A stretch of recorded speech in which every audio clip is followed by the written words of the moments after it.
Ó aí, rapaz. Só... Vitor, tá bonzinho, né, Vitor? No final de semana você conversa com Ezequiel, né? Conversa fiada, né? É mais ou menos, é que o Ezequiel... Ó, mais ou menos. Então pronto, ó, tem rumo. Vamos lá. Mas tem explicação. Sim. Eu estava na festa familiar, festa junina da família. Ah, então tá certo. Exatamente. Então, é que o Ezequiel quer trazer para cá, para a tela, para ver se limpa um pouco da barra dele, mas a gente sabe que Não, mas aí ele a verdade ela sempre prevalece. Ele esquece de mencionar um detalhe importante que é festa familiar. Exatamente. Quer dizer, é um absurdo um negócio desse, rapaz. Exatamente. Tava ali no Monte Castelo, numa festa familiar ali, os amigos então, e tal, não tinha nada demais. Nada demais. Ô Vitor, já nós vamos tratar dos assuntos que você separou. Só para falar rapidamente da seleção, a gente atualizando aí alguns contextos. Eu não sabia, Vitor, confesso que não sabia, porque eu não sou especialista em esporte, mas eu ouvindo o Casagrande hoje, no UOL, e o Casagrande jogou contra o Ancelotti, né? Sim. É contemporâneo, jogou contra ele, enfim. Futebol italiano. E o Casagrande ligou para o Rodrigo Caetano, diretor de seleções, dizendo, marca aí. Você viu esse vídeo, não? Não vi. Marca aí, por favor, se o Ancelotti pode me receber, para eu ter uma conversa com ele. Rapaz, 5 minutos, você disse, o Casagrande. 5 minutos, o Rodrigo Caetano ligou de volta. Se você vir aqui no Rio e tal, vamos para conversar. Rapaz, o Casagrande ficou, assim, impressionado, Vitor, com a educação, a simpatia do Ancelotti. Ele não gravou com ele, obviamente, mas permitiu que ele contasse as informações. E o Casagrande disse que ele, falou com o Rodrigo Caetano, com a equipe dele, pega o telefone do Casagrande para quando ele vier aqui no Rio, a gente marcar um jantar. A gente conversar, bater papo, trocar. Mas o Ancelotti é diferente. Ele é diferente. Não tem, eu achei engraçado. Eu não vou dizer qual foi o jornalista. Mas nós dizendo, olha, mas vem cá, se isso fosse qualquer técnico brasileiro, a avaliação era outra. Eu falei, claro. O Ancelotti é muito grande. Então, obviamente, que a tolerância com ele é maior. Entende? Então, isso é normal. Então, assim, o que o Ancelotti disse, o Casagrande, o Ancelotti está motivado, diz que o grupo está muito motivado também. O Ancelotti destacou o seguinte, que todos os times que ele passou, no horário de folga, na concentração, era todo mundo no celular. Os jogadores da seleção brasileira não pegam em celular. Jogam cartas, batem papo, conversam sobre o jogo, mas não pegam em celular. Então, há um compromisso realmente. O Casagrande saiu muito motivado. E, assim, é incrível, Vitor, como todo mundo torce pela seleção, mas antes pelo Ancelotti. Todo mundo quer que dê certo, principalmente pelo Ancelotti. É pela pessoa que ele é, pelo técnico que ele é, e eu tenho certeza que vai dar certo, vai dar certo. Tanto os brasileiros como o próprio Ancelotti, ele entende o cargo que ele ocupa, né? Os brasileiros entendem que ele é um grande nome ocupando um grande cargo e o Ancelotti também entende isso. O Casagrande disse que ele tem noção, Vitor, da dimensão, não só da importância de ser treinador da seleção, mas dos desafios que ele tem. Ele tem muito claramente na cabeça os desafios que ele tem. Exatamente, e isso com certeza vai fazer com que ele traga mais resultados, ou pelo menos busque com mais afinco esses resultados. Tenho certeza que pode ser um casamento muito, muito glorioso aí entre a seleção brasileira e o Ancelotti. E eu espero que seja muito duradouro, viu? Muito duradouro, muito tempo. Seja para o próximo ciclo também, que a gente tem um Ancelotti aqui. Ele disse que ele está muito bem ambientado também, quer dizer, a gente achava que era difícil, mas está muito bem ambientado. O Ancelotti é, como é que se diz? Paz e amor, né? Paz e amor, tranquilo, não vai, entendeu? O David, que é o filho dele, né? Já chegou também para integrar a comissão. É importante, é o filho do Ancelotti, não. Ele tem formação pela UEFA, tem tudo. Então é um assessor ali, um auxiliar importante para o Ancelotti. Vitor, eu fiquei pensando ontem, depois que eu assisti o jogo, Portugal e Espanha, o Cristiano, sei lá, acho que ele deve ser com 70, 75, mas ele deve parar. Rapaz, é imparável, Vitor. Eu não entendo, mas, meu Deus do céu, um caso de empenho, dedicação, como o Cristiano não existe. Levantou mais uma, Vitor, e decisivo. Exatamente. O Cristiano Ronaldo é um cara assim, que ele entendeu muito cedo que ele precisava se cuidar, que ele gosta de fazer isso, ele entende que tinha potencial para ter muitos números, bons números. Então, muito cedo ele já entendeu isso, começou a cuidar do corpo, gosta de cuidar do próprio corpo, e isso está se refletindo agora, né? A gente vê alguns exemplos de jogadores aí que com 30 anos já estão no declínio físico. O Cristiano Ronaldo não, com 30 anos foi quando ele começou a se sobressair dentro do esporte, sobretudo na posição atual dele, que é de centroavante, né? Antes ele jogava muito mais pela ponta, agora é centroavante. E isso vem mostrando a cada ano como ele consegue ter um resultado muito melhor nessa posição. Porque assim, o caminho do gol ele entende. Se ele tiver físico o suficiente para conseguir estar lá no caminho do gol, ele consegue dar esses resultados. Então, de fato, fica... eu acho muito interessante a gente ver. É muito bom a gente ver o Cristiano Ronaldo com essa vontade, com essa volúpia, com esse sentimento de ser um bom jogador. E também é muito bom a gente ver pelo futebol, né? Porque a gente vê que esses jogadores, Cristiano Ronaldo, obviamente, que ganhou o título ontem, mas também o Messi, como eles estão cada vez mais longevos e entregando bom futebol. Eu acho que isso serve de exemplo para muitos dos outros jogadores aí, jogadores que estão começando agora no futebol, para que eles comecem, de fato, da maneira correta, se cuidando do próprio corpo, para que tenham carreiras tão longevas, se não tão vitoriosas, porque é muito difícil, mas tão longevas quanto Cristiano Ronaldo, Messi e outros bons exemplos que a gente tem por aí, Douglas.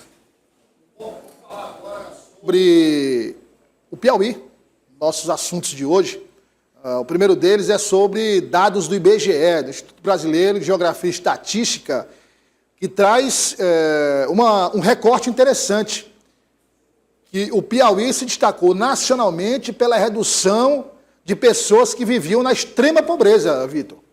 Pois é, Douglas, dados importantes e dados que nos dão um bom sentimento, porque a gente tinha aqui no Piauí, Douglas, 8% dos piauienses conviviam com isso, né, de estarem incluídos dentro desse status de serem da extrema pobreza, ou seja, pessoas que estão ali abaixo da linha da pobreza e que, obviamente, têm muitas dificuldades, né? Dificuldades econômicas, dificuldades sociais, porque essas pessoas não têm ali o financeiro suficiente para se cuidar e cuidar da própria família. Esses dados que foram apresentados pelo IBGE através da PNAD contínua, que é a pesquisa nacional por amostragem de domicílios contínua, apontam que desses 8% que estavam abaixo dessa linha, ou seja, que estavam na pobreza extrema em 2023, em 2024 isso diminuiu para 4%, ou seja, uma diminuição aí de 50% dessas pessoas que vivem abaixo da linha da pobreza. Saímos então de 8% de toda a população geral para 4%. E isso faz com que o Piauí lidere o ranking entre os estados do Nordeste, ou seja, aqui na nossa região foi o estado que mais teve esse crescimento, né, no número de pessoas saindo de viver abaixo da linha da pobreza. E em todos os estados do Brasil, o Piauí foi o segundo, ou seja, é o segundo estado que mais pessoas tiveram essa ascensão social, saindo da pobreza extrema, se tornando aí, tendo aí essa melhoria social. E Douglas, um outro ponto também que é bastante interessante é o que fez essas pessoas mudarem desse patamar de vida.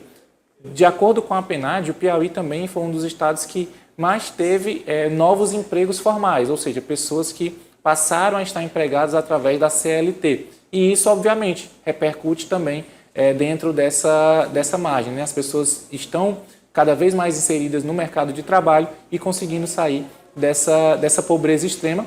E também, outra forma, porque quando a gente fala de trabalhos, de empregos formais, a gente está falando muito de centros urbanos. Mas aquelas pessoas que vivem na zona rural, como elas conseguem sair da extrema pobreza, conseguindo essa ascensão social? Lá na zona rural, teve muito trabalho que acabou investindo em agricultura sustentável, né, na agricultura familiar. Ou seja, as pessoas estão, tanto nas zonas urbanas, através dos empregos formais, através da CLT, também como na zona rural, através desse trabalho de agricultura familiar, esse trabalho mesmo voltado para o campo, isso acabou também fazendo com que as pessoas saiam dessa pobreza extrema. É uma boa notícia, Douglas, a gente ter cada vez menos pessoas dentro desse dado aí de pobreza extrema, que a gente sabe o quanto que isso acaba sendo prejudicial para o desenvolvimento urbano. E aqui no Piauí a gente está conseguindo ter esse passo aí significativo. Metade das pessoas que estavam na extrema pobreza agora conseguiram essa ascensão social, Douglas. Vitor, vamos continuar falando de boas notícias, mas só um detalhe antes, aproveitar que o Vitor falou da redução da extrema pobreza, muita gente tem mania de questionar. Os dados são falsos. Bom, aí você vai falar com o IBGE. Não são dados do Sistema do Dia, não são dados do Vitor, não são dados meus, são dados do IBGE. Está aí, dados da PNAD contínua. Então você vai questionar lá a metodologia do IBGE, questionar ou apontar algum erro na tabulação dos dados, são dados do IBGE. Bom, nosso assunto agora é hidrogênio verde.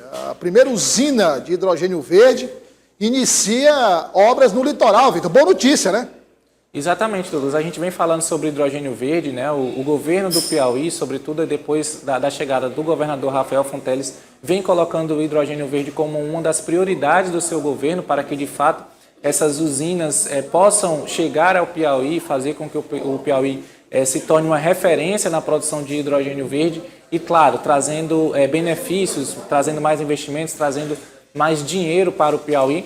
E a gente tem agora esse primeiro passo dado. Aliás, o primeiro passo não, o primeiro passo é estrutural, porque antes teve que ter todas as licenças ambientais, teve que ter, obviamente, toda a parte burocrática, e agora já saindo dessa parte burocrática e indo para a parte estrutural, de fato, as obras da primeira usina de hidrogênio verde que será instalada aqui no Piauí já se iniciaram. Elas acontecem em Parnaíba, na região do litoral do estado, sobretudo na ZPE, que é a zona ali portuária, a zona que existe uma zona específica para essa produção que vai acontecer lá no litoral do nosso estado. E essa primeira empresa, que é a Solatio, ela é uma empresa europeia e que está chegando aí no Piauí para fazer esse primeiro grande investimento. Douglas, para se ter uma ideia da quantidade do que vai ser investido, pelo menos nessa primeira indústria de hidrogênio verde aqui, os valores podem somar cerca de 27 bilhões de reais só com essa primeira empresa que vai ser instalada aqui no Piauí, lá no litoral do estado. Muitas perguntam, mas por que o Piauí pode ser um líder? Porque o Piauí ele tem uma grande abrangência de água, sobretudo no subsolo, e isso é necessário para que essa empresa ela possa começar a ter essa produção aí de hidrogênio verde e de amônia verde que estão interligados nessa produção.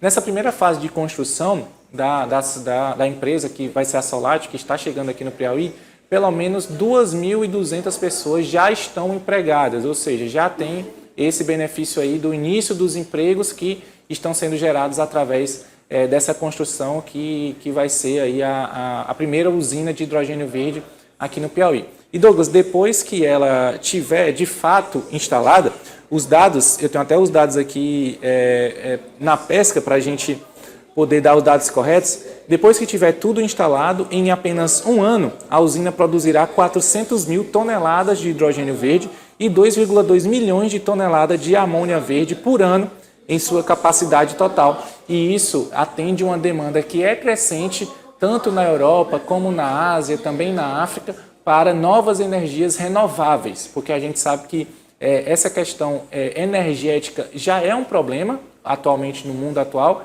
e que deve aumentar nos próximos anos. Então, com esse crescimento da necessidade, esse tipo de ação que vai acontecer aqui no Piauí através dessas usinas pode ser aí uma de grande ajuda para todo mundo, Douglas. Obrigado, Vitor, pelas informações. Boa notícia em relação à usina, a primeira usina de hidrogênio verde, a amônia verde também, faz parte desse projeto do governador Rafael Fonteles, o resultado das viagens do governador, dos contatos que o governador manteve com empresas e fundos de investimento. Aqui é a realidade. O que nós sempre falávamos, Vitor, um trabalho, não é um trabalho, vai hoje, começa amanhã, não, um trabalho de, mesmo esses fundos e empresas, fundos multimilionários, empresas multimilionárias, mas requer uma série de licenças, estudos, e depois um aporte financeiro. São obras gigantescas que não ocorrem assim, rapidamente, é todo um processo. Por isso envolve valores assim, altíssimos, que é bom para o estado do Piauí. Vitor, boa tarde.